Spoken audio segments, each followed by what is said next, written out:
वळूयात पुढच्या बातमीकडे। उद्धव ठाकरे आज मुख्यमंत्र्यांच्या होम ग्राउंडवर आहे।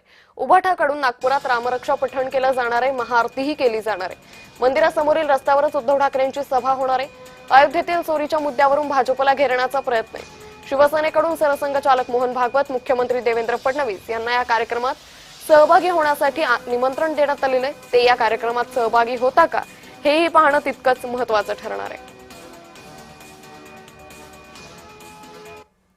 शिवसेना प्रमुख उद्धव ठाकरे यांच्या आज नागपुरात रामरक्षा पठण होणार आहे। त्याच कार्यक्रमानिमित्त जे आहे नागपुरातील रामनगर चौकात शरद पवार गटातील नेते प्रकाश गजबे यांच्यातर्फे मोठे होर्डिंग्स लावण्यात आलेले आपण बघू शकता की महाविकास आघाडीचे नेते माननीय श्री उद्धव साहेब ठाकरे शिवसेना पक्षप्रमुख व माननीय श्री संजयजी राऊत खासदार तथा प्रवक्ता शिवसेना यांचे श्रीराम मंदिर रामनगर येथे हार्दिक स्वागत अशा प्रकारचे मोठे जे होर्डिंग लावण्यात आलेले आहे। एकूणच जर बघितलं असेल तर एका चौकात दोन होर्डिंगची चर्चा एकूणच जे आहे त्या दिसत आहे। समोरच जे आहे ते हनुमानाच्या मंदिर आणि या ठिकाणी जे आहेत 22 तारखेला राज्याचे मुख्यमंत्री देवेंद्र फडणवीस यांच्या वाढदिवसाने त्या निमित्ताने जे आहेत हे बॅनर सुद्धा जे आहेत ते बोलके आपण बघू शकता की माननीय श्री देवेंद्र फडणवीस यांच्या जन्मदिनानिमित्त लक्ष्मी नरसिंह महायज्ञचे असे बॅनर लावण्यात आलेले 3 ते 4 हजार कार्यकर्ते जे आहेत ते या सभेला असणार असल्याची माहिती जी आहे ते शिवसेनेकडनं सांगण्यात आलेली आहे। मात्र एकूणच जर बघितलं असेल तर भले मोठे होर्डिंग जे आहेत ते